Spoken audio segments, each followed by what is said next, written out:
Hi friends, welcome to Nadireva Lifestyle. இன்னைக்கு நான் பார்க்க போற ரெசிபி செட்டிநாடு ஃபிஷ் குழம்பு செய்யறதுக்கு ஒரு பேஸ்ட் ஒன்னு கிரைண்ட் பண்ணி எடுத்துக்க போறோம். அதுக்காக நான் இங்க ஒரு pan வச்சிருக்கேன். இப்போ என்னென்ன ingredients போடுறேன்னு பார்க்கலாம். அந்த panல கொஞ்சமா ஜிஞ்சர்லி ஆயில் சேர்த்திருக்கேன். ஆயில் சூடானதும் சின்ன வெங்காயத்தை வாஷ் பண்ணி வச்சிருக்கேன். அதை அப்படியே ஆட் பண்ணிக்கலாம். இந்த வெங்காயம் வதங்கும் போது ஒரு 10 பல்லு பூண்டை ஸ்லைஸா கட் பண்ணி வச்சிருக்கேன். இதை ஆட் பண்ணிக்கலாம். இதுல 2 டொமேட்டோவை சாப் பண்ணி வச்சிருக்கேன். இதையும் ஆட் பண்ணிக்கலாம். டேஸ்டுக்காக கொஞ்சமா சால்ட். இப்ப தக்காளி நல்லா ஸ்மாஷ் ஆகிற அளவுக்கு வதங்கி இருக்கு. இதுல நாம முழு மிளகு 1 ஸ்பூன், சீரகம் 1 ஸ்பூன், 2 ஸ்பூன் மிளகாய் தூள், 2.5 ஸ்பூன் மல்லித்தூள், 1/2 ஸ்பூன் மஞ்சத்தூள், இதுல 1 கப் துருவின தேங்காய், ஒரு லெமன் சைஸ் அளவுக்கு புளி. இந்த செட்டிநாடு ஃபிஷ் குழம்புக்கு புளியை வதக்கும் போதே சேர்த்தீங்கன்னா இன்னும் டேஸ்ட் கொடுக்கும். இந்த மாதிரி பேஸ்ட் அரைச்சு செட்டிநாடு ஃபிஷ் குழம்பு சாப்பிட்டு பாருங்க, செம்ம டேஸ்டா இருக்கும். அதுல முக்கியமா சிறு வெங்காயம் சேர்த்தீங்கன்னா உடம்புக்கும் நல்லது, டேஸ்டும் சூப்பரா இருக்கும். இந்த புளியும் இந்த மசாலாவோட இந்த எண்ணெயோட சேர்ந்து வதங்கினா ரொம்ப டேஸ்டா இருக்கும். இந்த மசாலா எல்லாமே நல்லா வதங்கிடுச்சு. இப்போ நான் ஃப்ளேம் ஆஃப் பண்ணிட்டு நல்லா ஆற வச்சுட்டு நல்லா பேஸ்ட் மாதிரி அரைச்சு எடுத்துக்கலாம். இப்போ செட்டிநாடு ஃபிஷ் குழம்பு செய்யறதுக்கு இங்க ஒரு மண் சட்டி வச்சிருக்கேன். எப்பவுமே நாங்க மீன் குழம்பு இந்த சட்டியில தான் செய்வோம். இது நல்லா பழகின சட்டி.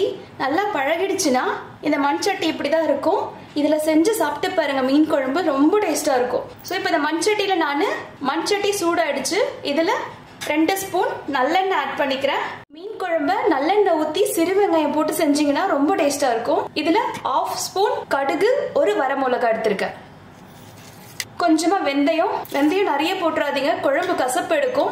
இப்ப கடுகு பொரிய ஆரம்பிக்குது. கொஞ்சமா கருவேப்பிலையை நான் நல்லா வாஷ் பண்ணி மஞ்சள் தண்ணியில போட்டு வச்சிருக்கேன்.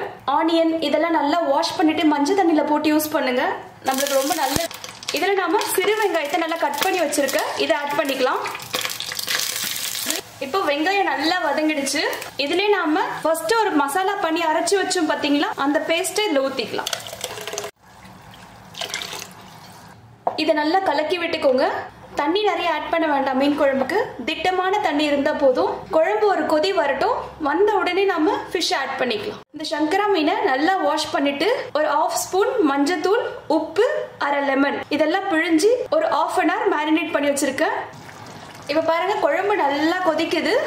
இப்போ நம்ம மேரினேட் பண்ணி வச்ச இந்த சங்கரா மீன் நல்லா ஊறிடுச்சு. இப்போ இதில் ஆட் பண்ணிக்கலாம். உங்க ஃப்ளேமை சிம்ல வச்சுக்கோங்க. மீன் போட்டதும் குழம்பு கொஞ்சம் தண்ணி ஆகும். குழம்பு கரண்டி வச்சு கலராதீங்க. கொஞ்சம் வெந்த உடனே ஒரு கலக்கி மட்டும் விட்டுக்கோங்க. இப்போ மீன் வேகிறதுக்காக ஒரு 10 minutes நம்ம லிட்டு போட்டு க்ளோஸ் பண்ணி வைக்கலாம். இப்போ நம்மளோட மீன் வெந்திருக்கும். 10 minutes ஆயிடுச்சு. பாருங்க, செம்மையா எண்ணெய்லாம் மேல வந்திருக்கு. ஸோ நம்ம இன்னும் டேஸ்ட்டுக்காக ஒரு தட்கா மாதிரி ஒன்று தாளிச்சிக்கலாம். ஸோ இங்கே ஒரு தாளிப்பு கடாயை வச்சிருக்கேன். இந்த தாளிப்பு கடாயில் 1 ஸ்பூன் நல்லெண்ணெய் ஊற்றிக்கிறேன். ஸோ எண்ணெய் காஞ்சதும் ஒரு சின்ன டேபிள் ஸ்பூன்ல சில்லி பவுடர் ஆட் பண்ணுறேன். Kashmiri chilli powder. இதை லைட்டாக வதக்கிக்கலாம். இதுலேயே நாம 4 கருவேப்பிலையை வாஷ் பண்ணி வச்சிருக்கோம், அதை ஆட் பண்ணிக்கலாம். இது நாம இந்த மீன் குழம்பு மேல ஊத்தலாம். பாருங்க, இப்ப மீன் குழம்பு சூப்பரா ஃபினிஷ் ஆயிடுச்சு. அந்த தாளிச்சு ஊத்துனது வந்து கலர்ஃபுல்லா இருக்கு. இப்ப நம்ம ஃப்ளேம் ஆஃப் பண்ணிக்கலாம். இப்ப நம்மளோட செட்டிநாடு சங்கரா மீன் குழம்பு சூப்பரா ரெடியா இருக்கு. இதை வந்து நீங்க ஒயிட் ரைஸோட சூடா சாப்பிட்டீங்கன்னா செம்ம டேஸ்டா இருக்கும். இட்லி தோசைக்கும் சூப்பரா இருக்கும். நீங்களும் உங்க வீட்டுல ட்ரை பண்ணி பாருங்க. உங்களுக்கு பிடிச்சிருந்தா லைக் பண்ணுங்க, ஷேர் பண்ணுங்க, சப்ஸ்கிரைப் பண்ணுங்க. தேங்க்யூ.